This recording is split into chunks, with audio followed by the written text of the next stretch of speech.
Fala pessoal, estamos começando mais um episódio aqui no RoyConCast, o podcast da Ciclo E-Commerce para ajudar você, gestor de e-commerce, a vender mais e melhor. Hoje nós estamos aqui com dois convidados, parceiros mega especiais aqui, a Alessandra Souza e o Ale Dini, que já participou do... Já tô pedindo música já. do quarto, quinto com a gente. Sejam muito bem-vindos e obrigado por participar aqui do nosso podcast. O Alan aqui, nosso co-host, mais uma vez aí com várias perguntas boas, né? Boa. Aqui eu tô de co-host junto com a Lê, né? Exatamente. Hoje a estrela aqui é a Alessandra. Imagina, gente. Obrigada pela oportunidade de estar aqui. É uma troca. Vamos trocar informações, experiência aqui, que é sempre muito positivo, muito bom. Boa, pessoal. Obrigado. Bom, a gente sempre começa conhecendo, né? Vamos começar pela Alessandra, né? Sim, primeiras damas. Conta um pouquinho pra gente aí, Alessandra, como que foi aí a tua jornada, né, no mercado de e-commerce, os projetos, os desafios, né? Uhum. Como que foi aí durante esses alguns anos aí já atuando nas operações? Tá. Não posso falar a quantidade de anos não, porque senão a gente denuncia a idade, né? A gente deixa pra lá. Mas assim, falando um pouquinho da minha trajetória, eu me formei em comunicação social, publicidade e propaganda, trabalhei em trade marketing de uma empresa de alimentos durante 4 anos e saí de lá para ir para uma empresa que trabalhava com venda de plataforma de e-commerce. Isso faz bastante tempo. Para vocês terem uma ideia, eles falavam em inclusão digital. A gente não falava de transformação digital. Porque as pessoas não acreditavam que elas precisariam ter um canal na internet. Poxa, mas eu já estou na rua mais movimentada do bairro. Por que eu vou ter uma loja na internet e ter um custo com isso? Então, foi um desafio muito grande participar dessa jornada lá atrás, tá? Bem lá atrás, onde as pessoas não sabiam o que era mercado online, não tinha dados, não tinha número. Os exemplos que a gente dava eram de empresas de fora. Amazon, Zappos da vida. Então, assim, não tinha referência ainda aqui. Aliás, as poucas que tinha ainda estava começando. Fiquei 4 anos lá. Fui para um outro segmento, fui para a distribuição, aí para atuar em marketing, efetivamente. E ali eu tive a oportunidade também de conhecer o digital, trabalhar o marketing digital e enxergar que o marketing é muito bacana e quando ele junta com o digital e começa a te trazer números, métricas, KPIs, a gente começa a se encantar com tudo isso. E aí foram 7 anos numa distribuição, depois mais 4 em outra, né? Eu pautei minha carreira há muito tempo nesse segmento de distribuição de jogos de videogame, produtos de TI, produtos em nuvem, agora num outro mercado, mas atuando ainda em marketing digital e também e-commerce, nessa parte de marketplace, atuando um pouquinho nesse segmento. Poxa, que legal. Aí nós temos o Ale, né, Ale? Cara, você já decorou meu currículo já, né? Não, toda vez que você vem aqui, você tem um novo. Eu tenho um novo, né? Então a gente sempre traz a atualização. Já é a V5 já. Bom, como vocês sabem, meu background de e-commerce aí, a gente começou na Caveira juntos, né, aí com vocês. Foi quando eu tive a minha primeira oportunidade em e-commerce em si, assim como a Ale, sempre fui de marketing. E realmente eu concordo com o que ela fala de que você junta o útil ao agradável pra gente que gosta, né? Porque você pega toda essa parte de mídia, KPIs mesmo, e unifica com a parte de e-commerce que é tudo linkado, e você fala, putz, é isso que eu quero, né? E foi ali em 2018 que eu comecei com a jornada de e-commerce. Fiz todo o desenvolvimento lá na Caveira, a gente trabalhou juntos e tudo mais. De lá eu trabalhei com a Lê por alguns meses ali, no mercado de distribuição. Então saí de moda varejo, fui para nada a ver com distribuição, mas foi para ter essa experiência, a experiência B2B. Legal. E agora estou em base de consumo, então estou rodando o mercado aí. Cada vez uma novidade, mas sempre aprendendo. E cara, é bem bacana você ver todas essas frentes de e-commerce, né? Porque às vezes parece que é tudo igual, só que, cara, cada detalhezinho ali só, mudou a indústria, mudou o mercado, já muda tudo. Então, a gente está aí nessa batalha. Legal. E cada segmento de mercado tem algumas particularidades, né? Você comentou, poxa, imagina, sair do B2C moda B2C para um outro segmento, para o B2B, né? Sim. Muda muito o processo na visão de vocês, mercado, forma de se comunicar, mídias, né? Forma de geração de demanda. Eu acho que muda completamente, sabe? A gente tem que entender o mercado, o quanto o segmento está maduro ou não, porque tem mercado que não está ainda digitalizado. Então, você fala, poxa, colocar um e-commerce no ar pode ser até simples, porque não tem tanto tanta particularidade. Mas o mercado está pouco digitalizado. Então, o desafio que você vai ter ali é para digitalizar a cadeia, para acostumar aquele público, para entender, fazer aquele público confiar na compra online. Tem mercado que já está mais avançado digitalmente, mas na hora que você quer implantar uma plataforma, um e-commerce, um canal de venda online, você se esbarra em um monte de barreira ali que a gente tem de imposto, tributação, formato. Então, assim, acho que cada segmento é diferente do outro, cada modelo de negócios, marketplace, e-commerce, B2B, B2C, D2C, é um diferente de outro. É um bicho diferente que a gente acaba sempre descobrindo ali. Legal. E tem a diferença também da gente entrar numa operação de certa forma rodando e você vai otimizar e alavancar ela e iniciar uma operação, um projeto novo, né? Uhum. Já chegaram a participar também de ambos? O que vocês acharam? Também? Já participei de ambos aí, inclusive um deles com a Lei aqui. Na verdade, comecei 2 do 0 e estou no terceiro agora entrando já rodando. Então, como você falou, tive 2 desafios ali de sair do zero. Então, a gente passou até por questão de fazer toda a parte de desenvolvimento, migração de plataforma, toda aquela loucura que a gente ama, odeia, né? Porque é bastante estresse, mas no fim das contas, quando você vê o filho nascendo, é gratificante, né? E pegando uma operação agora já rodando, é um desafio totalmente diferente, né? Então, você tem que olhar para outras coisas que você acabava não olhando, vamos dizer assim, quando você está fazendo um projeto do zero. Na verdade, por conta da maturidade do projeto, são momentos diferentes, e aí você fala, não, agora é hora de focar nisso aqui, não nisso, e vice-versa. Então, são momentos diferentes e, como ela falou também, eu vejo muito isso por estar migrando bastante de mercado em si, de segmento. Essa questão de maturidade de mercado é muito relevante, cara, muito. Então, por exemplo, agora eu estou em base de consumo e a gente tem marcas e linhas de produto lá que o consumidor hoje ainda está muito acostumado a comprar no ponto de venda. E você trazer esse shopper para o ambiente online ainda é um desafio. Porque para ele entender e falar assim, não, realmente vou deixar de comprar na farmácia, no supermercado, na tenda do Zezinho da minha rua, alguma coisa assim, para comprar online, né? E aí você traz os atributos do e-commerce, os benefícios e etc, para que ele veja os benefícios de comprar no seu canal e não estar comprando ali, né? E isso de uma forma, obviamente, sempre complementar na empresa, né? E não um atrito entre canais, que a gente sabe que acaba sempre rolando, infelizmente. Aí também tem a maturidade interna do pessoal em entender os processos e tudo mais, fazer essa junção. Mas todos esses momentos aí são bem difíceis de passar e ao mesmo tempo enriquecedores, né? Então é isso. Que legal. A Alessandra está com um projeto de marketplace, né, Alessandra, que você comentou. Como que é tocar isso no dia a dia? Né? Quais são as particularidades de quem está ali, né, do lado do marketplace? Como funciona na prática? Olha, até da tua pergunta anterior, eu já participei de pegar um e-commerce rodando e tentar fazer ele tracionar ainda mais. Depois, mudança de plataforma de um e-commerce que estava rodando, que é um desafio também, porque você tem que tomar cuidado com tudo que já está rodando, para não deixar nenhuma peteca cair ali.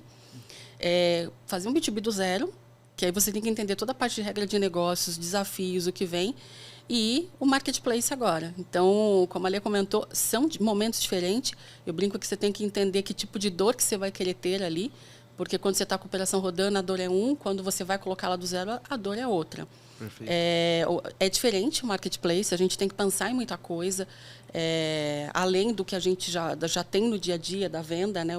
A venda do B2C, ainda mais quando você é um P, né? Você tem o teu próprio produto ali, né? Você tem muito mais domínio de muitas coisas. Quando você tem um marketplace, e principalmente quando você, às vezes, depende de produto de seller ou tem produto de seller, é um pouco mais delicado na hora que você vai estruturar toda a parte de negócios, toda a parte de projeção, de KPIs para poder acompanhar. Mas é uma novidade cada dia, é um aprendizado a cada dia. Então, está sendo muito interessante participar dessa jornada do marketplace, ainda mais um segmento que ainda é pouco digitalizado e que tem aí um universo gigante para crescer. Então, está sendo uma experiência bem bacana, bem bacana. Acho que a Lei tocou num ponto interessante aí, questão de você também na maturidade, né? Uhum. Que tem mercados, né, que a gente percebe que as pessoas já têm o hábito de comprar online de uma forma mais fácil, né? Vamos dizer assim, já há vários anos as pessoas compram dessa forma. Aí quando a gente pensa, por exemplo, nesses que precisam amadurecer ainda, eu acho que tem a questão da conscientização, né? Conscientizar que existe esse canal, e também tem a questão propriamente dita da oferta, né? Qual é a vantagem de se usar aquele canal para fazer essa compra, né? E como que vocês enxergam essa diferença em alguns segmentos? Por exemplo, por que é mais vantajoso na visão de vocês, às vezes, adquirir no e-commerce e não lá na loja física, não na farmácia, por exemplo, né? Aí, falando um pouquinho disso, a gente sabe, querendo ou não, a pandemia, né, acelerou muito, né? Sim. Muitas empresas que não estavam no ambiente digital ou que tinha planos para futuro no ambiente digital, antecipou planos, trouxe para frente, para mais próximo, para poder entrar. E a gente sabe que muito consumidor também começou a ter experiência digital nesse momento, porque eu não podia sair de casa, eu vou começar a comprar. Sim. O que eu acho de desafiador? A gente entender onde esse cara está, que é a questão da jornada. Que momento que ele compra, qual que é o momento oportuno para eu abordar ele através de uma comunicação, através de uma ação de marketing, de um CRM da vida ou de uma ação de performance que a gente vai fazer ali. E outro ponto que eu acho que é crucial ali, até para fazer a tomada de decisão da compra online, é também a questão da usabilidade e da praticidade. Se eu pego ali uma plataforma, um e-commerce, que é super difícil, não tem o que eu quero, é complicado, a navegação, eu tenho que colocar uma senha gigantesca, o passo de cadastro é 10 passos, eu tenho... Poxa, eu vou talvez fazer uma vez para não voltar mais. Sim. Então, a gente tem que se preocupar com a jornada desse cliente, até para poder entender que momento que eu posso abordar ele do ponto de vista de comunicação, até para fazer a aquisição dele, que momento que eu posso reimpactar. Então, o trabalho de marketing, eu acho que ele é bem difícil nesse sentido. E é uma jornada nova, porque o cara ainda não está no digital, então nem ele sabe qual que é o momento, qual que é a recorrência, quantas vezes ele vai comprar. Tem segmento que a recorrência é semanal, é diária, é mensal, tem recorrência anual. Então, assim, é difícil a gente chegar nessa jornada. E o outro ponto é a questão de ter oferta, ter produto, mas também ter uma boa navegação. Ter uma boa entrega de experiência para esse cliente. Às vezes a gente até prefere pagar um pouquinho mais caro num determinado produto, mas por quê? Porque eu sei que eu vou comprar, a experiência é boa e eu tenho um benefício, que esse benefício pode ser um frete, às vezes não estou falando nem de preço e cupom, tá? Estou falando às vezes de frete, de certeza, de confiabilidade da loja. Então acho que a experiência conta bastante nesse quesito, tá? Eu falo para vocês, eu como consumidor eu virei aquele consumidor fã da entrega no dia seguinte. Isso aí já me converte fácil, cara. Eu tô navegando em 3 sites, aí se aparecer assim para mim, ó, vou lá no Mercado Livre, cara, você recebe amanhã. Já superou já. Tem mais prazo já superou do relação do próprio preço, por exemplo, oh. motivo de compra. Uhum. Então já mudou o comportamento. Exatamente. Eu acho legal também a forma que você usa a tecnologia, né? Esse exemplo, por exemplo, né, que eu falei, eu compro e aí eu já baixei o app. Ele me estimula a baixar o app e eu instalo o app e ali fico recebendo os pushes, né? Uhum. Sim, geralmente muito os gestores, por exemplo, tem um problema quando amplia essas partes de vendas, é o conflito de canais. Né? Que sempre tem, como que eu vou ir para o representante, para o lojista, como que isso vocês enxergam até para lidar com esses conflitos? Falando, não querendo cortar o leite, mas falando de um exemplo que eu tive aqui em distribuição, era bem preocupante. Porque, poxa, eu tenho um time de vendas. Se eu vou colocar um canal digital online, quer dizer, então, o quê? Que eu vou perder o meu vendedor? O vendedor pensa dessa forma, sabe? Uhum. Cara, eu vou perder minha carteira, agora vai tudo vender no digital e eu vou perder meu emprego. Uhum. O que a gente tentou fazer e fez e deu muito certo, né? Pensando nessa operação que eu cheguei e já estava rodando, o vendedor ele era comissionado pelas vendas do e-commerce também. Então, a carteira, então pensa assim, 100% da carteira da empresa ela era dividida pelos vendedores, existia uma fatia da carteira que era só do e-commerce, mas se o cliente do Alê quisesse comprar no e-commerce, o Alê era comissionado. Como que a gente fazia para poder acompanhar tudo isso? A gente avaliava? Peraí, Alê, olha só, teu mês, na meta do mês aqui, sei lá, 50% dos clientes compraram no digital, mas 80% do teu faturamento veio da mesa. Então, significa que pedido pequeno, que tira, sabe, você precisa tirar da frente, vai te dar um trabalho operacional, o cara coloca lá na plataforma e roda bonitinho. Agora, um pedido que realmente requer uma atenção, requer uma negociação, vem para a mesa. E era dessa forma que a gente fazia com o vendedor. Tentar fazer com que ele pudesse entender que ele precisava ser um cara que levasse mais valor para o cliente dele. Não é que o cliente quer comprar, eu quero comprar XYZ, ele fala, beleza, está aqui. Para isso a plataforma está lá. Então, olha, você quer comprar o XYZ, mas olha, eu tenho mais isso daqui que vai ser importante para você. Esse aqui você pode substituir. Então, é uma venda mais consultiva. A hora que o vendedor conseguiu entender isso e que aquele clientinho dele que fazia pedidinho pequenininho, da mesma coisa toda semana, podia comprar no e-commerce e ainda assim ele ser comissionado, a gente parou com esse conflito e começou a ter sucesso nos dois lados. Então, foi uma estratégia, que, do meu ponto de vista, que é muito assertiva. E é lógico, tem que ter o controle disso e acompanhar. Porque a gente não pode deixar um vendedor lá sentado na cadeira e ter 80% da carteira comprando, né, tanto em relação a pedido e faturamento num canal digital. Aí a gente tem que avaliar. Acho que, se não me engano, quem falou isso muito é o André, da Leveros. Com cada canal, ele não conseguir, vamos dizer assim, não ultrapassar, né? Mas ele participar muito, ter esse tipo de equilíbrio. Né? Marketplace, por exemplo, ele tem uma certa participação. O e-commerce, ele tem determinada participação, tem determinado canal. Você não pode ficar dependente, né? Exato. Nessa operação, por exemplo, o faturamento do canal e-commerce para a companhia representava algo em torno de 12% a 15%. Falando em quantidade de pedido, representava 40%. Então, se eu desligasse o canal e-commerce, eu ia ter que colocar 20 vendedores lá para poder operacionalizar todos aqueles pedidos. Então, para a companhia, era interessante ter o canal e-commerce e para o time de vendas também. Então, a gente tinha essa questão dessa preocupação dos canais para a gente não ficar dependente nem de um nem de outro. Óbvio que o foco era o físico, eles tinham a equipe de vendas. Então, ok, mas cada um com a sua devida participação, com responsabilidade ali. Legal. A gente pegou um caso interessante, tipo, uns dias atrás, como que uma marca lidava com o e-commerce B2B. Ela tinha uma regra basicamente seguinte, o e-commerce ele podia atuar, geralmente, a própria oferta lá dentro, a partir do momento que os representantes vendedores não tivessem o contato com esse cliente durante determinado período de tempo. Sei lá, acho que 30, 40 dias. Se ninguém teve contato, o e-commerce ele pode dar sequência. Boa, a gente fazia isso, mas com um período maior. A gente fazia isso com aproximadamente 3, eu lembro se era 3 ou 4 meses. Então, se o cliente está inativo, que a gente chamava 4 meses, ele automaticamente saía da carteira do vendedor e ia para a carteira do e-commerce. Para poder ser gerido ali pelo time de e-commerce, passar pelas réguas de e-commerce, do B2B. Existe essa integração, por exemplo, eu vejo no e-commerce, mas eu quero um relacionamento com o meu representante, por exemplo. Eu falo com ele, mas eu tenho como se fosse a vitrine ali à minha disposição. Sim. A gente chegou a medir em alguns momentos, por exemplo, da gente disparar a régua de CRM, porque a gente mandava para a base inteira da empresa. As vendas aconteciam no e-commerce, mas a gente sabia que aquele produto vendia mais na mesa. Não mais, mas vendia também na mesa, melhor dizendo. Vendia também na mesa. Porque a gente sabia que aquilo era um push. Era para o cara comprar ali? Tinha o clique? Tinha. Mas ele acabava ligando para o vendedor porque ainda existe uma cultura de que vou conseguir negociar, vou conseguir ter um descontinho e tal. E o e-commerce tinha lá a tabela de preço, não tinha negociação. Então, mas tinha essa liberdade. O cliente podia ter o vendedor e comprar esporadicamente os pedidos dele ali no e-commerce, não tinha nenhum problema. Legal, praticamente um canal apoia o outro, né?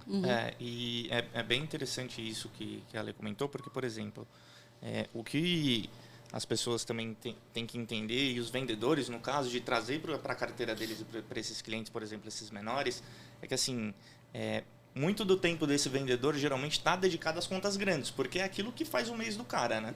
Então, a atenção dele estando voltada para esses caras, não sobra tanto tempo de atendimento para esses menores. E às vezes esse cara tem uma determinada urgência, que o e-commerce pode atender, ele quer ver o portfólio, alguma coisa do tipo, que daí é aí que o canal do e-commerce entra e satisfaz esse cara, entendeu? Só que se ele não criar essa cultura no cliente, no começo fica um pouco difícil, porque o cliente ele tem essa dependência inicial do vendedor, justamente por essa questão de, eu vou ter o desconto, quando chega lá no e-commerce é tabelado, etc. E aí por isso que também esse passo anterior que ela comentou, de o cara ser comissionado, o vendedor e tudo mais, porque daí eu sou seu vendedor e você fala assim, Ale, quero comprar XPTO produto, eu falo, não, dá uma olhada lá no e-commerce, não vou conseguir te atender agora, usa o meu cupom que você vai ter a mesma condição que você teria aqui, entendeu? E isso entra para a carteira do cara igualmente, só que ele vai ter muito menos trabalho. E aí, só também acrescentando aqui, no fórum agora da E-Commerce Brasil, teve um case de uma indústria farmacêutica que eu achei bem interessante de B2B, e aí eles transformaram lá, fizeram a transformação digital e estão fazendo dentro da indústria. E eles mostraram a conta de otimização de tempo e custo com a plataforma de e-commerce como plataforma de venda para o time de vendas. Né? Então, na plataforma que eles usavam ali na hora, o cara demorava em média 15 minutos para gerar um pedido. Isso reduziu para 2. E eles estavam fazendo a conta no mês, o quanto de tempo o vendedor tinha extra por conta dessa redução de tempo. Então, o cara gerava X pedidos por dia, cada um demorava 15 minutos, que começou a demorar 2. E no fim do mês o cara tinha, 4 dias a mais no mês livre para poder fazer prospecção, trabalhar melhor esses clientes de carteira grande, qualquer coisa do tipo. Casa, por exemplo, como você comentou, né? Tipo, existe um volume grande, você não vai conseguir lidar com todos, seu tempo é limitado, você não vai trabalhar 24 horas por dia como o e-commerce ele trabalha, né? E você não vai conseguir dar... Claro que numa questão de janela de oportunidade, você vai naqueles que tem um ticket maior com um certo comportamento. Por que o e-commerce não pode fazer uma jornada dentro de uma régua de CRM, migrando eles em relação a tickets de compra, para que no momento evolua de um ticket baixo até um ticket alto que você consiga depois trabalhar ele. E a gente sabe que no e-commerce nem todo mundo fecha o pedido. E aí entra a equipe de vendas para conseguir ativamente lá, conseguir concluir a compra e diminuir essa quebra, né? E a gente faz... Desculpa. Não, é só complementar que esse, inclusive, foi uma das coisas que essa indústria farmacêutica fez. Os clientes menores, eles não tinham key account, vamos dizer assim. Eles ganhavam acesso ao e-commerce, conforme eles iam acumulando compra e subindo de nível dentro ali da questão da indústria, na regra, ele ganhava um key account que daí sim, além de condição comercial, ele tinha um atendimento e tudo mais, então fazia tudo isso. É como se fosse da venda B2B a gente falar que abastecer o funil do vendedor.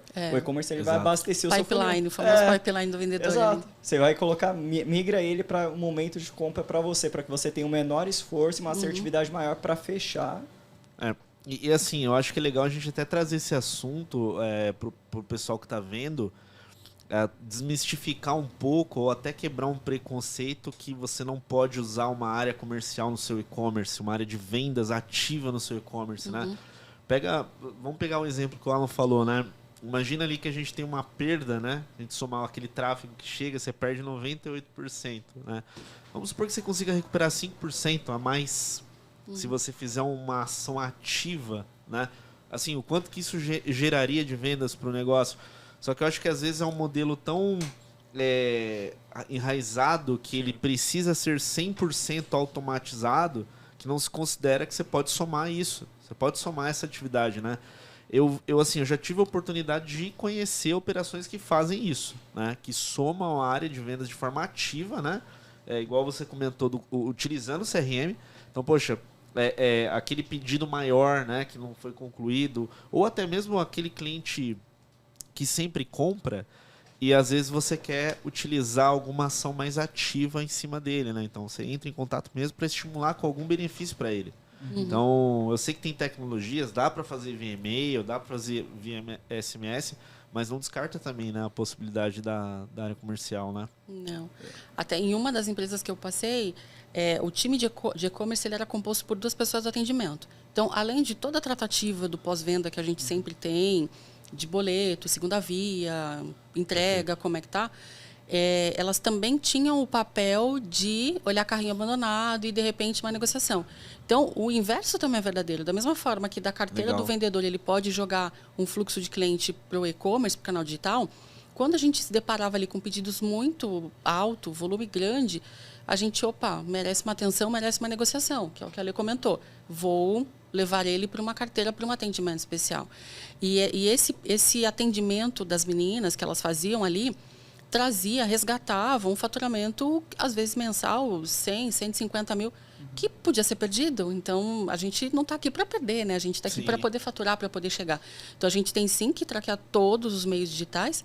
Como que eu posso entrar em contato com ele através do digital, por e-mail, por um remarketing, por uma ação, por um push, por alguma coisa, mas não invalida de ter uma pessoa ali, seja ela do atendimento, seja ela do time comercial, para a gente unir forças. Afinal de contas, o objetivo está muito ali. E um ponto que eu queria colocar aqui, que é muito importante, falando ainda dessa questão de canal digital, canal físico, é a cultura da empresa.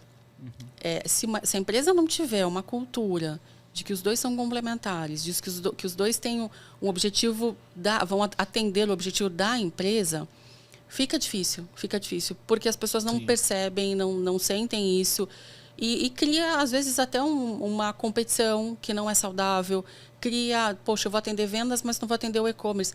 Então, por isso que tem aí algumas empresas que trabalham com operação apartada, operação em conjunto. Sim. Hoje em dia o e-commerce é maior do que a operação comercial, mas a cultura da empresa, a crença ali de todo mundo naquele projeto ou naquele negócio, ela é muito importante e significativa. Legal. E falando de time, né, pessoas, né, como que vocês enxergam uma boa organização, né, uma boa formação de time para uma operação de e-commerce, na visão de vocês? Cara, primeiro, obviamente, depende muito do tamanho da operação que você tá, né? Sim. Eu agora estou tendo a experiência com o modelo de full commerce, então sempre trabalhei com operação própria.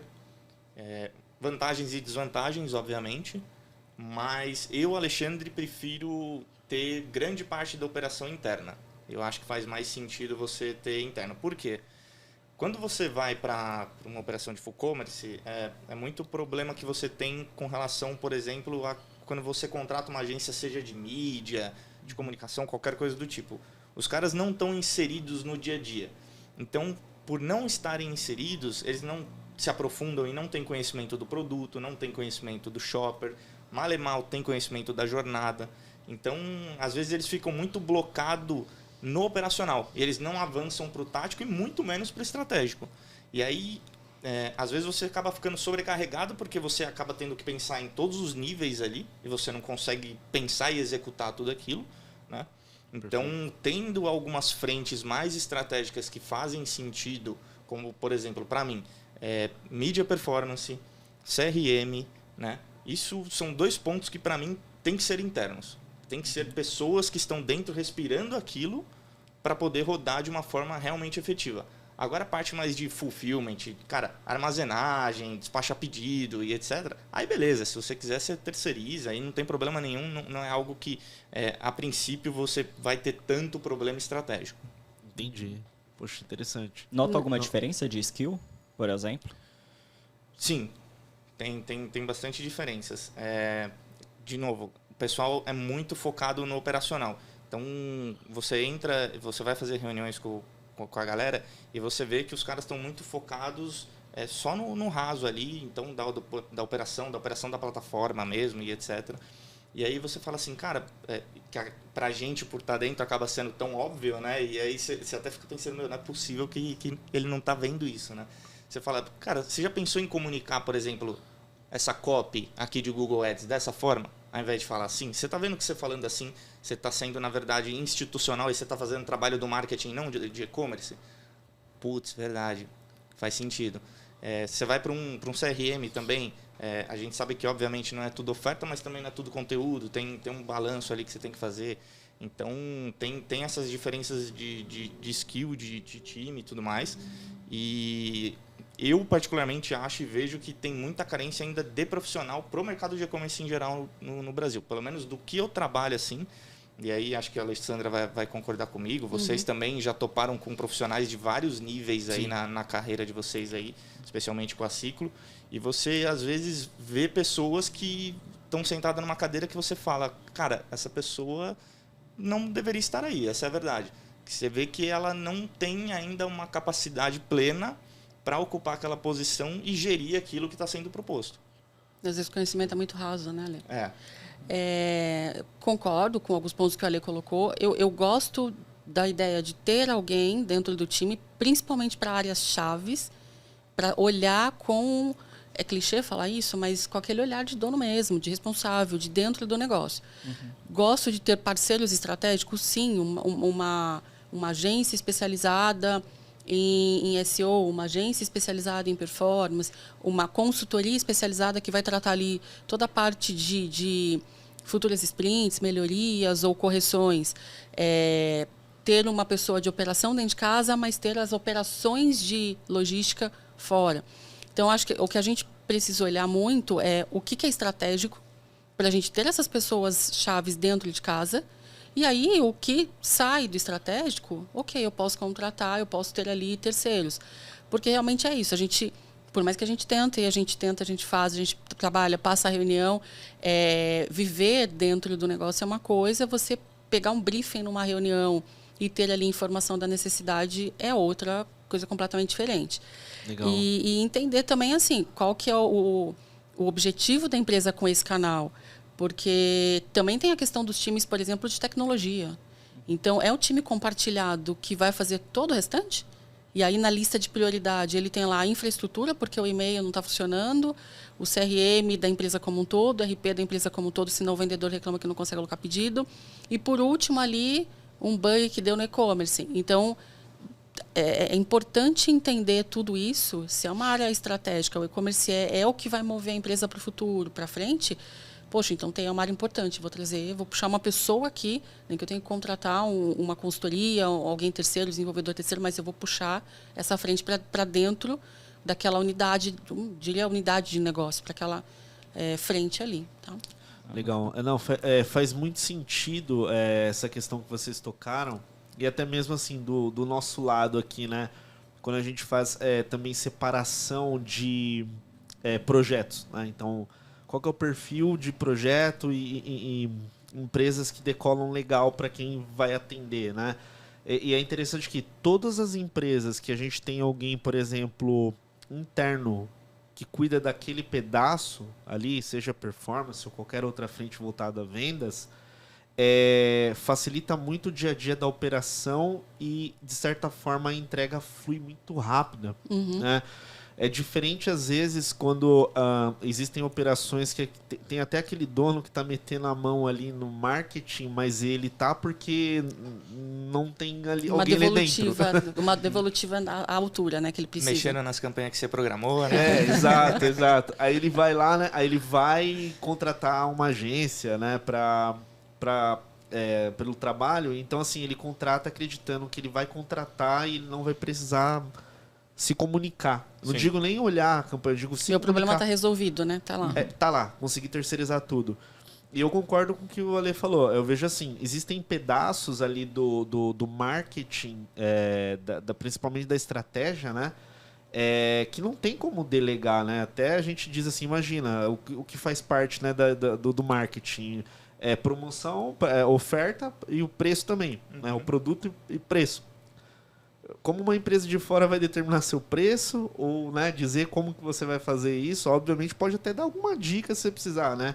Enfim, então existem alguns itens que vêm mesmo de dentro do negócio e eu acho legal você ter trazido isso até mesmo para quem está pensando em contratar alguma empresa, pensar o seguinte, quem que vai pilotar isso junto com essas empresas? Né? Quem que vai gerir junto com o time, participar do dia a dia? Porque se fosse lá simplesmente apertar o botão, é o famoso delargar, você vai né? direto né? De operações, por exemplo, a gente já se barrou, por exemplo, sei lá, principalmente quando tem operação B2B e B2C na mesma empresa. Tanto um gestor lidando com as duas operações, quanto um gestor para cada uma. Um gestor B2B, B2C. Vocês defendem qual? Tipo, tem um exclusivo, um para conseguir ter a noção da jornada como um todo? Como que vocês enxergam? Se eu for colocar aqui uma comparação, o canal digital e o canal de vendas, normalmente você tem um gerente de vendas e um gerente de e-commerce. Então, pensando em B2B e B2C, a gente está falando de duas jornadas completamente diferentes, dois momentos de compras diferentes, oferta, produto. Às vezes é que você vende unitário, é que você vende pack, você vende volume maior. A transportadora que entrega não entrega um pallet, é diferente.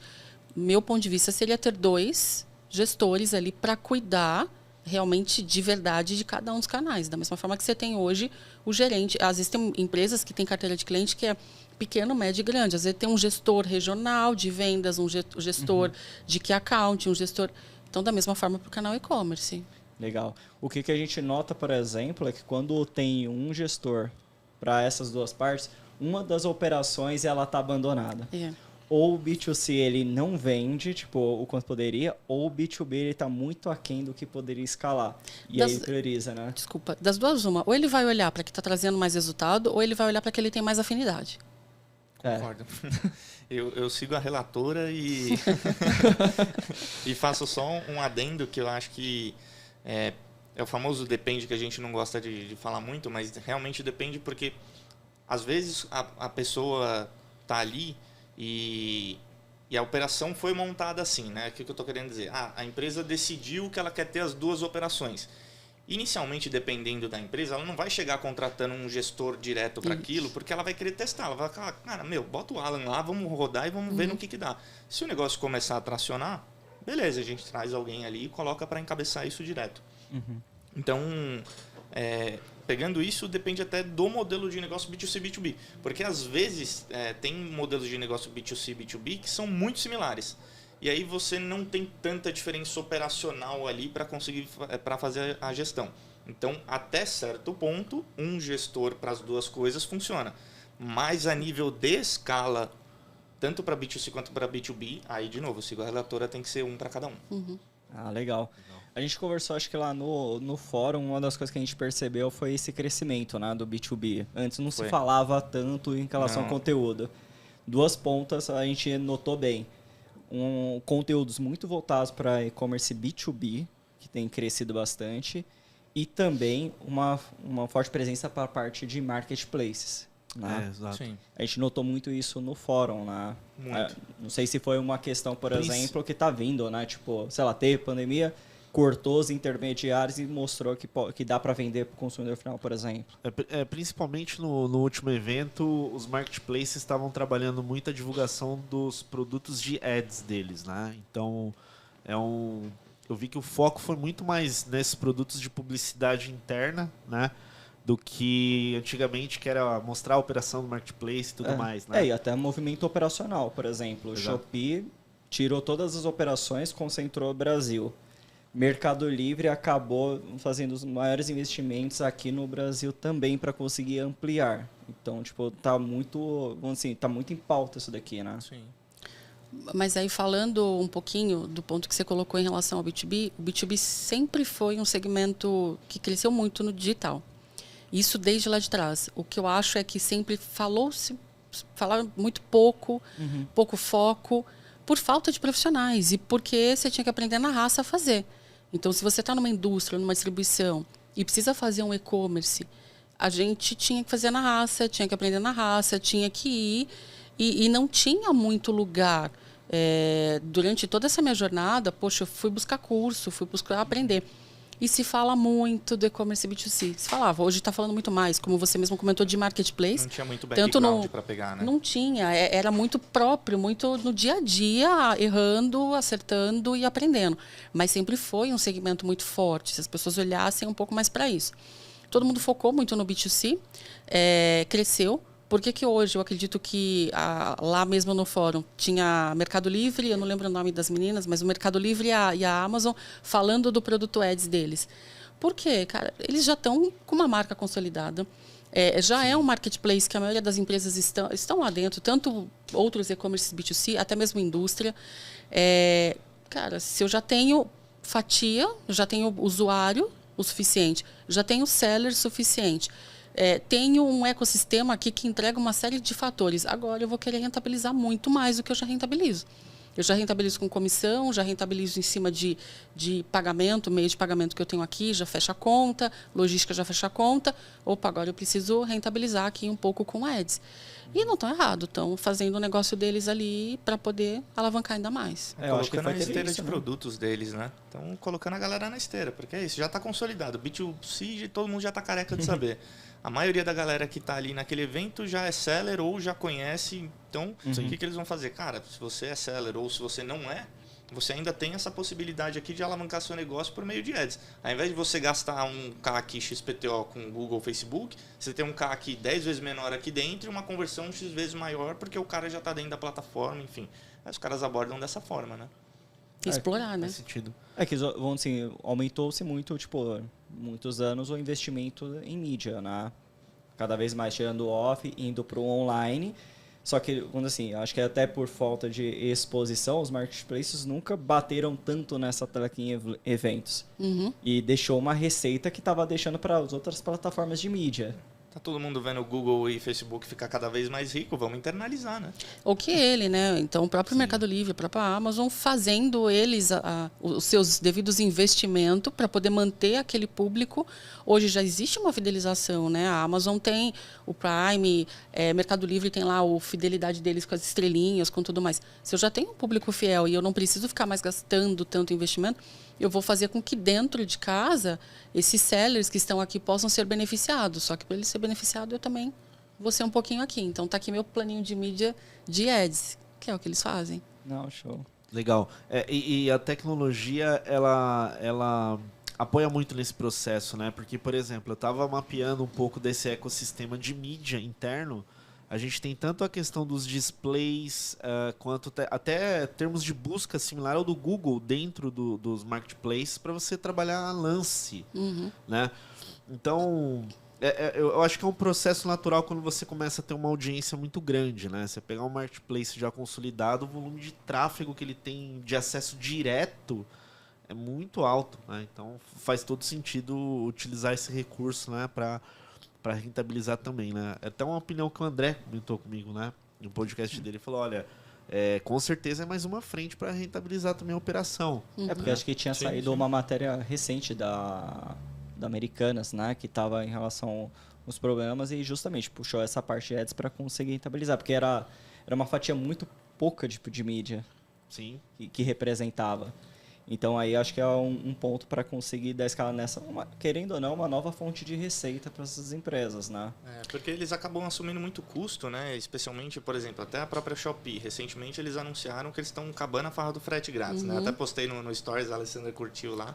E porque é isso, eles de início, por exemplo, a Shopee, cara, é frete grátis, é cupom e etc, tudo para gerar tráfego, como você falou. A partir do momento que ele consolida aquilo, ele precisa começar a rentabilizar essa galera, porque senão a conta não fecha.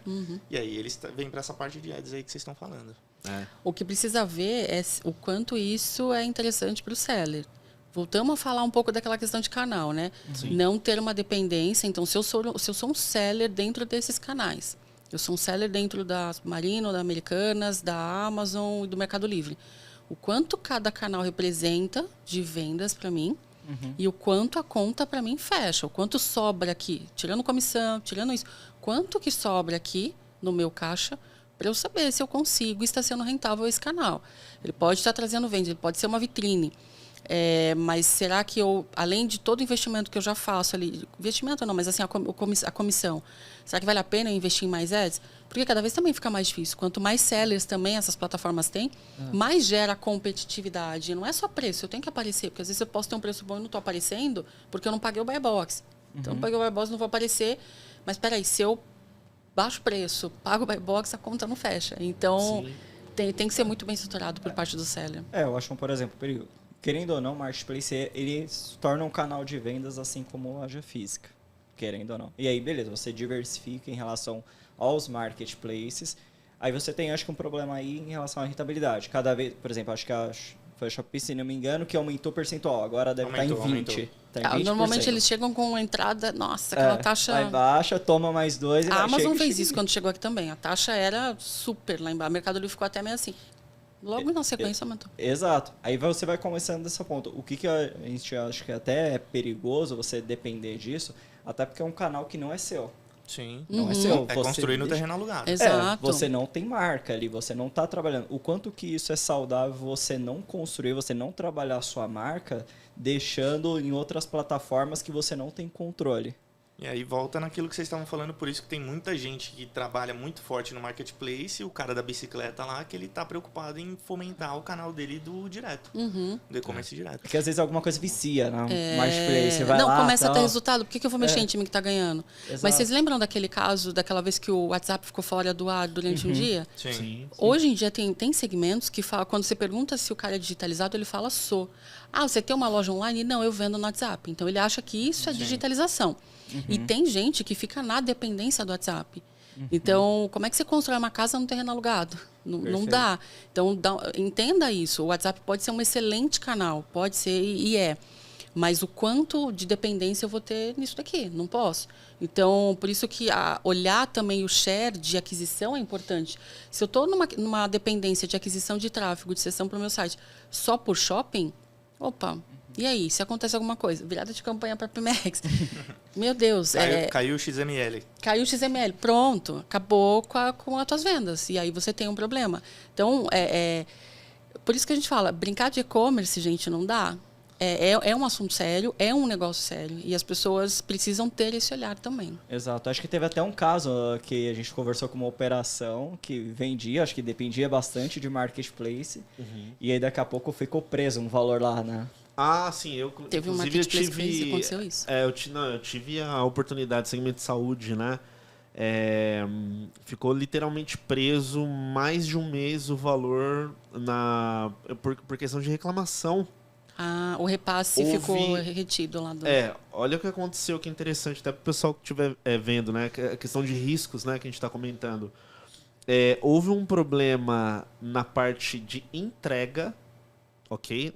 Que literalmente não é nem é o seller que faz, ok? E aí, quando a reclamação chegou, o marketplace segurou não só daquela venda, segurou toda a receita. Todo o repasse que ele mês. tinha que fazer.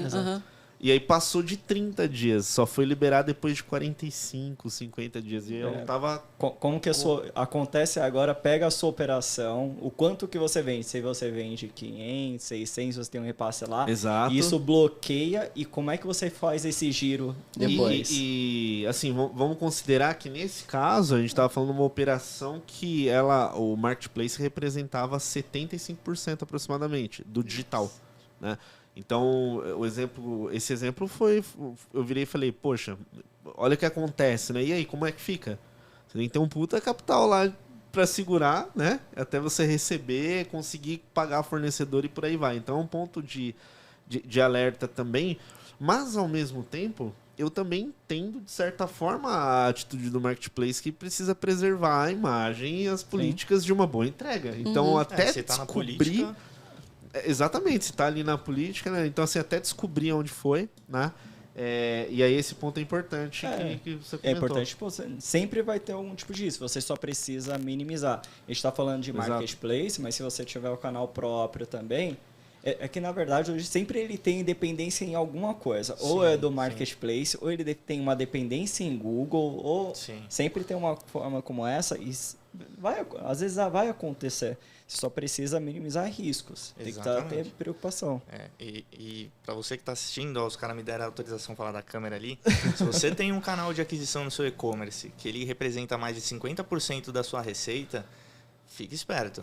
Começa a olhar outros canais e diversificar. Porque se um dia der um pepino nesse canal, metade do seu faturamento vai embora do dia para a noite. Eu vejo, falando de canal de aquisição de tráfego, né? Eu vejo já um lance mais voltado a alguma oscilação, né? Sim. Isso é um ponto que eu comento quando eu tenho oportunidade. Fim de ano agora, aumento de CPM, CPC, etc. Black Friday, Copa do Mundo, eleição. Tudo junto, misturado. E mesmo quando vai bem, né? Imagina, não, mas sempre foi bem, sempre performou bem. Não, você tem que entender o seguinte, uma hora vai oscilar, uma hora vai dar uma leve queda e vai retomar. Mas quando acontece, né? Qual que é o plano aí, né? Exato. Tem que sempre colocar. Eu sempre coloco como se fosse um investimento. Você não vai colocar todo o seu capital numa ação só. Exatamente. Não, mas ela sempre está decolando. Não, vai ser... É a Magalu ali, ó. Não tem como, tá navegando. É que se o canal der um retorno de investimento muito atraente, tipo, você 20 vezes, é um vício. Né? Começa, não, vamos continuar mas aí nesse aqui. Né? A gente tem que olhar friamente, né? Da mesma forma que a gente está falando aqui de canal de aquisição, a gente está falando de dependência de canal, até de venda, volta para dentro de casa. Tem lugares que eu trabalhei que olhava isso de uma forma muito bacana. Numa distribuição, por exemplo, quantos fabricantes eu distribuo? Eu distribuo 35. Eu não posso ter dependência de um. Porque se um amanhã ou depois decide fechar as portas, sair do Brasil, se um decide não vou mais distribuir com você, vou distribuir com outro, como é que fica a minha receita? Como é que fica a minha previsibilidade? Planejamento, né? O famoso plano orçamentário que a gente faz, estamos na época de fazer aqui para o ano que vem. Então, é para tudo, né? Então, eu tenho aqui 30 fabricantes, 35, O que é tendência de mercado? O que está vendendo bem? Como é que o público está reagindo? O que vem de novidade para o ano que vem? Óbvio que a gente não vai saber absolutamente tudo, né? Mas o mínimo de coisinhas ali você tem que listar, pensar. Então, beleza, eu tenho esse portfólio. Então, tá bom, agora eu tenho esses canais e esses pontos de aquisição. Para eu poder conseguir ter ali um mínimo de previsibilidade para quando oscilar, sabe, acontecer alguma coisa, opa, estou munido aqui de alguma outra forma. Esse fabricante me deixou, eu tenho esse caminho aqui. Esse canal está com problema aqui, então eu tenho um pouquinho aqui. Eu tenho alternativas. É que a gente nunca pensa nas alternativas. E e-commerce tem que ser bem frio, né? Se você for muito emocional, por mais que a gente sabe que é acelerado, né? Tá chegando o Black Friday aí, então tá todo mundo já na loucura, mas às vezes você tem que olhar friamente para alguns pontos ali. Legal. E quais são os pontos importantes para esse período que a gente está chegando, né? A gente está falando da Black Friday, que eu acho que é importante a gente destacar, né? Pensando aí, erros clássicos, né? O que vocês consideram aí? Acho que o mais clássico de todos é a preparação do estoque, né? A galera deixa para preparar estoque aí de última hora, só que sim, tem freezing de estoque, tem que saber quando vai fazer, quando não vai. Preparação de mídia, a galera deixa para subir campanha só em novembro, aí não consegue. Então, a Black Friday, na verdade, já começou. Pra gente que é seller, se você não tá com o planejamento pronto, tá atrasado. Ou minimamente ali com ideia do que você vai fazer. Você tem que saber o que você vai subir de estoque, quanto você vai investir de mídia, onde você vai investir, quais canais que você vai usar, como que você vai usar eles. Se você vai fazer as ofertas de tal forma, se vai fazer de outra, se você vai usar do frete, não vai. Então, por exemplo, estava até mexendo com essas questões de Black Friday hoje, e aquilo que a gente estava falando, os principais fatores de decisão são preço e frete. Só que hoje, por exemplo, justamente acho que foi o que o Alan falou, o frete ele pesa muito mais até do que preço. Então, o prazo e o preço do frete, às vezes você pode ter a melhor oferta ali da página, só que se o seu frete não for o melhor, em termos de preço e prazo, você vai perder a venda. Para um seller, por exemplo, vamos colocar no Mercado Livre da vida, que você tem o mesmo produto, vários sellers lá. É igual você falou, eu também tenho o vício do full lá, next day, sim, etc. Cara, a primeira coisa que eu olho, e muitas vezes, hoje em dia, nem é produto de urgência, né? Por exemplo, hoje eu tô com bens de consumo, que a maioria dos produtos que eu tenho são de necessidade, você precisa dele com certa urgência. Mas eu tava comprando, por exemplo, peça pra moto. Eu fui comprar no domingo, aí eu fui comprar, falei, caraca, só pra receber quarta-feira, cara, não acredito. Quero receber agora. Não é possível, eu vou levar a moto só na quinta-feira. Não dá. Não tem nenhum seller que vende isso aqui pra entregar amanhã. Tipo, então o consumidor do digital, ele é ansioso. Todo mundo, sim. A gente é. Não tem eu quando compro, eu fico olhando o acompanhamento. É, e quando a gente é surpreendido positivamente, chega antes. Sim. Já ganhou a próxima compra. E aí entra num ponto que eu ia comentar. Concordo com tudo que a Ale comentou. E eu acho que a Black também tem muito um ponto importante, que, lógico, é preço, é frete, mas tem uma questão também de marca, de branding e da tua relevância, da tua reputação ali. Então, a Black não acontece em novembro. Ela começa a acontecer em dezembro do ano anterior, com a tua exposição de marca, com o teu trabalho bem feito de atendimento, de uma entrega, de um remarketing, de uma constância que você vem fazendo ali, para que em novembro você possa oferecer mais, entendeu? Com um preço, com um frete, com alguma oferta de produto que vai atrair aquele cliente novo, que não chegou ainda, mas que por algum motivo, poxa, já tem uma consistência. Não é um aventureiro que está vindo para poder me dar um golpe, para poder fazer alguma coisa. Ou para vender uma vez e acabou, né? Acho que a Black é uma oportunidade da gente tentar encontrar novos clientes. Só que se eu não estiver preparado para isso, como a Ale comentou, de ter o estoque, link dedicado para não cair nada de plataforma. A UTM, para a gente poder metrificar tudo. Então, o trabalho começa antes e ali, aquele dia é o dia da festa, eu diria, sabe? É o dia da festa que você vai ver ali, ó, tá todo mundo aqui. E aí, como é que essa pessoa vai sair da festa falando de você ali, né? Para poder voltar numa possível futura compra, numa recompra que ele tem ali. Exato. Um caso, por exemplo, que você comenta, a preparação até vem antes dessa questão de marca, porque, por exemplo, tem o frete, legal, que é determinante. Só que como que é o comportamento? Às vezes, vamos dizer assim, a gente já tem um certo receio que, existe alguma fraude em relação a alguma oferta. Aí, o que ele faz? Ele vai pesquisar, é um outro comportamento do cliente hoje, Ele vai ver como é que está a reputação da sua empresa. Sim. Você pode criar a melhor oferta, mas se você não trabalhou as outras compras que você fez ao longo do ano, aquilo lá vai manchar e você não vai conseguir vender. Principalmente para quem é novo, né? Para quem Exatamente. é novo, não tem uma marca tão reconhecida, tão famosa. Se eu vejo uma baita de uma oferta e eu não conheço aquela loja, eu vou acessar o Reclame Aqui, eu vou acessar outros canais para entender a reputação. Sim. E se eu olhar ali e não gostar, eu deixo a oferta, não vou. Eu vou nas marcas que eu já tenho uma certa segurança. Exato. Melhor eu pagar um pouquinho mais caro, mas ter certeza que eu vou receber Exato. e receber no prazo. Exatamente. É o famoso, quando a esmola é muito boa, o santo desconfia, Exato. né?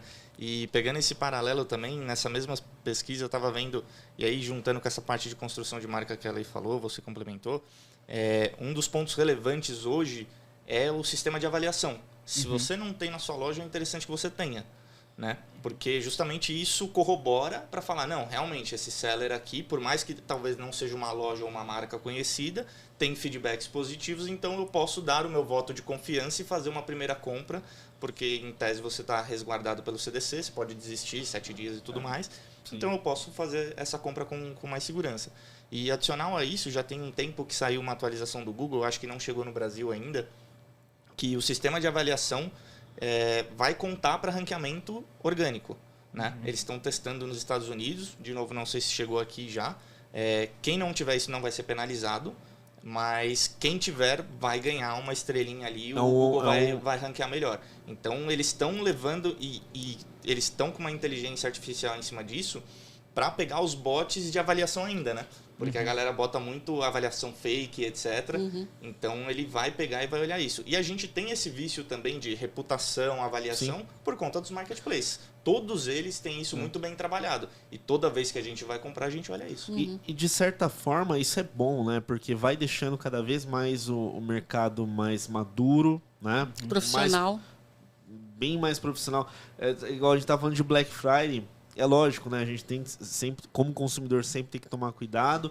Mas eu vejo que hoje as políticas dos marketplaces, né? Os sistemas de fato para fazer venda, comparado a 10 anos atrás, assim, hoje tem muito recurso para reduzir gente mal intencionada, né? Vai ter, infelizmente, mas eu vejo que em quantidade, né? Eu lembro quando a gente começou, né? Você lembra que chegava na Black Friday e começava a aparecer na agência umas empresas nada a ver querendo investir muito em mídia pro e-commerce. Aí você fala, esse e-commerce não tem o jogo mais do foguetinho?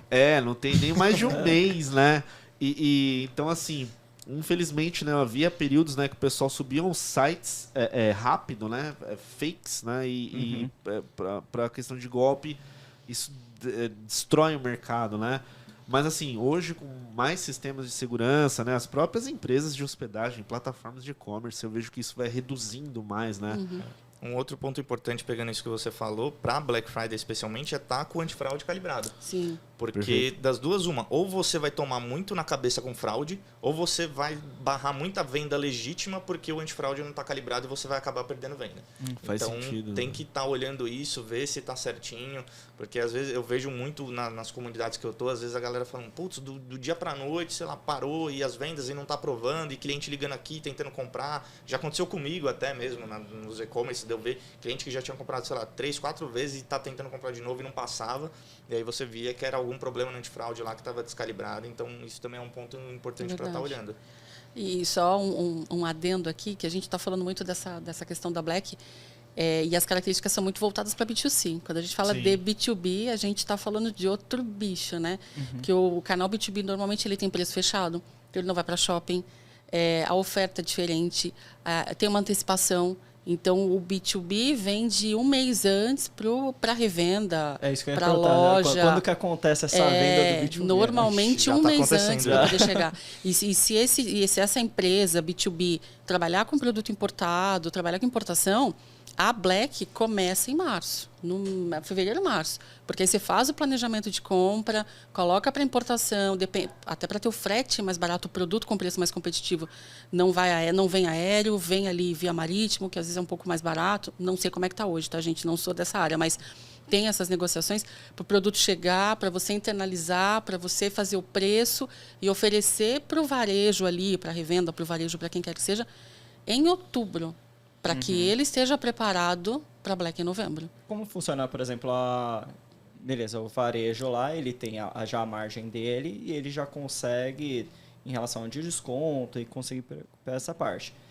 Para conseguir chegar nesse desconto, precisa, talvez, eu imagino que chega do B2B, por exemplo, um desconto maior. Como que é essa negociação? Existe uma diferença ou não? O preço ele já está... É a política de Depende. preço, né? Tem a questão da política de preço. O B2B trabalha muito forte com política de preço por cliente, por grupo de cliente, por tipo de cliente.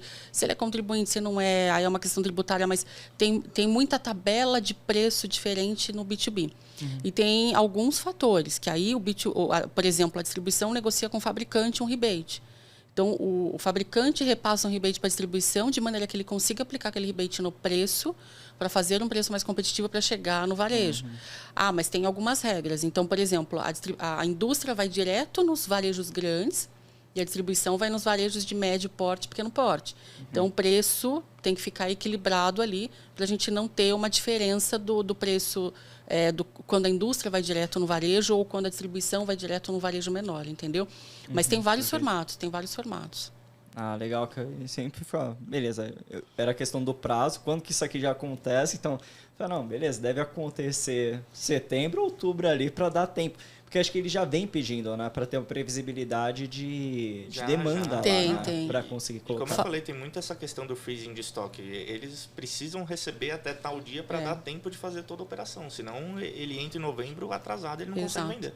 Geralmente já tem uma tecnologia, por exemplo, já baseado em dados, o quanto que, por exemplo, sei lá, o quanto que se vende, para tanto não faltar, quanto também não sobrar, por exemplo, ou vai muito pelo histórico de compra?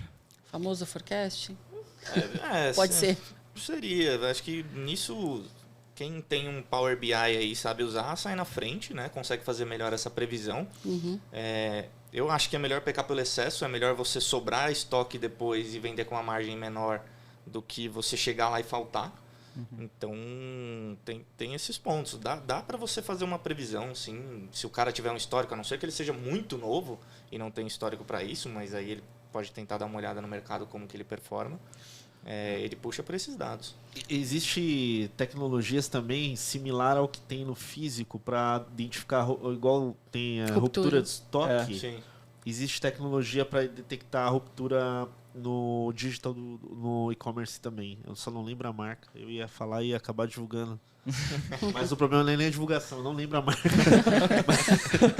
Mas eu vou lembrar e compartilho com vocês. Mas existe uma startup aqui no Brasil. Já passou, acho que não é mais startup, já consolidou. Mas tem uma empresa que faz isso aqui no Brasil. Ah, bacana. Eu lembrei do físico que tinha lá.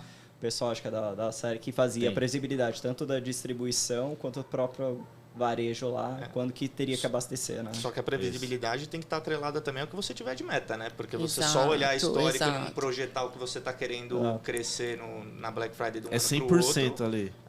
O e-commerce de 100 mil mês para 1 milhão mês. Vamos para cima. Uma projeção um pouco esquisita. Com a mesma verba, hein? Com a mesma verba. Com a mesma Ou reduz um pouquinho a verba, porque agora você já conquistou o cliente. Senão não tem graça. Senão não tem emoção. Eu acho que tem esses canais, tem o histórico do cliente, aí vocês tem sistemas RP, você consegue trabalhar com BIs, com projeções que você consegue acompanhar ali. Isso, falando da distribuição, por exemplo, ela é importante para os dois sentidos. Tanto para eu saber o quanto eu preciso comprar, baseado na minha meta. Estrategicamente, eu quero continuar com essa linha. Então, eu vou parar de comprar, eu vou diminuir, não vou parar, vou diminuir. Mas eu estou diminuindo propositalmente. Então, tem o fato do que eu compro e o quanto eu estou projetado para vender. Então, nesse cenário, por exemplo, existiam duas projeções. A projeção de quem comprava, que era normalmente do time de produtos, e a projeção de quem vendia. E aí, no final, a gente batia as duas. Era muito engraçado que sempre estava muito próximo, muito próximo. Isso é um bom sinal, é sinal de que a empresa está alinhada, que as áreas estão alinhadas, com uma projeção de crescimento muito parecida ali. Mas ela tem que ser vista antes para que a gente possa ter. E falando de canais, e também nesse segmento, né, na distribuição, o varejo tem acesso a alguns portais, alguns canais, no qual ele se registra. Ele se registra e tem uma frequência de compra. Então, ele começa a ter um produto um pouco mais sabe, não barato, mas com rebate melhor para poder oferecer um preço mais competitivo na ponta. Tem algumas armas ali, sabe? Legal. Quando a gente fala do B2C, por exemplo, uma das estratégias legal, eu tenho um aumento já previsto de mídia. Então, beleza. Então, eu aproveito esse momento para conseguir fazer captação, para conseguir trabalhar um CRM e ali eu conseguir não ter um custo inflado por lá. Quando a gente fala do B2B, por exemplo, existe essa mecânica de já captar para conseguir trabalhar a régua antes? Ou já é meio que ongoing ali já direto? Existe, né? Apesar de alguns alguns são meio fechados, não acreditavam muito, mas existe. A grande questão é que a maioria dessas... E voltando a falar também da distribuição, eles já têm uma carteira. Então, normalmente o que eles fazem é trabalhar aquela carteira. Então, o cliente ele já sabe que se ele quer comprar um produto X de TI, de nuvem, enfim, eu tenho a distribuidora A, B, C. E aí ele vai negociar preço com as 3. Então, qual ofertar o melhor preço ou o melhor serviço ali, ele começa a fidelizar um pouquinho, mas ele sabe que tem as 3. Então, existe a carteira que a distribuidora já tem. Mas nada impede da gente fazer uma ação. A grande questão é que essa ação ela não é tão simples de fazer. Porque eu preciso pegar o comprador, no momento que ele está comprando, às vezes não no momento de lazer desse cara. Não é uma ação na qual eu vou ofertar preço. O que eu vou apresentar de comunicação, de copy para ele, para chamar a atenção e fazer com que ele venha atrás para poder buscar. A régua de CRM era responsável por uma baita de uma fatia do nosso faturamento. Porque a gente sabia que o cara recebia aquilo, entrava em contato, ele comprava no e-commerce e tinha alguns que queriam o atendimento, como eu comentei um pouco mais cedo. Mas acontece também, dá para fazer essas outras ações e capturar mais clientes. Meio que já captando meio que base para conseguir aumentar, né? Para conseguir ofertar. Então, ao invés de 4, beleza, eu tenho 5, 6 Exato. e até conseguir dar vazão, né? Isso aí. Importante, né? E assim, muito relevante essa participação, né? Até compartilhando com vocês, muitas vezes a gente conhece empresas que têm 200, 300 mil pessoas que já compraram e nada é feito em cima dessa base adquirida. Infelizmente isso é comum, né? Sim. E aí quando você tenta projetar, vamos estimar, né? Se a gente pegar isso aqui e vender para 3% só. Aí você olha o faturamento, né? O gestor olha e fala, pô, eu tenho isso aqui dentro de casa. Tem, mas não está fazendo nada. Não está fazendo nada, né? Então é importante olhar para a base também. A gente indica muito isso, né? Nas reuniões. Não só para para vender, mas para se manter presente, Exato. Como lembrança de marca. Porque senão se você abre, eu vejo que você abrir muito caminho para que alguém tenha a primeira oportunidade de oferecer e ele estabelecer um relacionamento. Você vai se manter a compra a partir do momento que você se relaciona e tem ali o contato próximo. Se você faz contato uma vez ou outra, a chance de alguém tomar e você ter que, vamos colocar, resgatar esse cliente, aí é mais difícil. Sai mais caro. Quem não é visto não é lembrado, né? E pegando isso que o Felipão falou, é basicamente igual também brincar aqui de investimento, é juros compostos com o cliente, né? Então, se você pegar ali e ver, cara, se todo mês eu recuperar 0,5% da minha base, de uma base de 300, 500k de cliente que já comprou com ticket médio X, cara, no fim do ano, em 12 meses, quanto que você teve de receita a mais? Exatamente. E, gente, 300 mil pessoas é muita gente. Eu acho que é 2 vezes o Rock in Rio, cara. Só que é engraçado a gente que é do digital, né? Porque a gente tá tão acostumado a bater um olho no Analytics, por exemplo. Você vai 300 mil, 100 mil. É gente pra caramba. Você vem pro físico tentar olhar o quanto a gente é muita gente. Junta cara. todo mundo no estádio ali pra ver. É muita gente. Agora pega esses 300 mil e multiplica pelo custo de trazer cada um deles. Exatamente. O quanto que gastou. Aí dói no bolso. Exatamente. Pessoal, chegamos no finalzinho aqui, né, do nosso episódio. Queria agradecer de novo aí a participação de vocês. Foi bem legal esse bate-papo, né? O Alan participou bem, perguntou bastante, né? Tava brincando com eles. É que ele se sente à vontade comigo. Já tem muito podcast gravado. Já tem muito podcast gravado, já aqui, ó, já tá dentro de casa. Legal. A Alessandra, Lê, obrigado. Ajudaram muito aí, contribuíram muito com o conhecimento de vocês. E eu queria que vocês deixassem o contato para o pessoal que estiver assistindo, né? Como que o pessoal pode se conectar aí com vocês. O do Ale é qual? ale@cicloecommerce.com. Já vai virar. Não, o meu é o famoso Aledini, AleDini. Tanto no Instagram quanto no LinkedIn é o mesmo. Então, quem precisar bater um papo, quiser falar de e-commerce aí, qualquer coisa, é só me chamar. O meu no Insta é Alessandra L. Souza. E do LinkedIn também, Alessandra Souza. Pode adicionar lá que a gente pode trocar umas ideias bacanas, conversar um pouquinho desse assunto que é tão interessante. Bem bacana. Obrigada pela oportunidade de estar aqui. Não, é bacana Obrigado trazer novamente um tema, vamos dizer assim, que não é tão, que nem a gente fica conversando do B2C, mas é totalmente um universo interessante e tem várias particularidades para quem lida, né? Tanto Total. quem vai estar lidando já ou vai operacionalizar, né? Uhum. Que é muito importante. Com certeza. Pessoal, se vocês gostaram desse conteúdo, deixa aqui teu comentário, teu like, compartilha aí com mais pessoas, caso você acredite que ele possa ajudar, né? Eu te desejo muito sucesso, um grande abraço e boas vendas.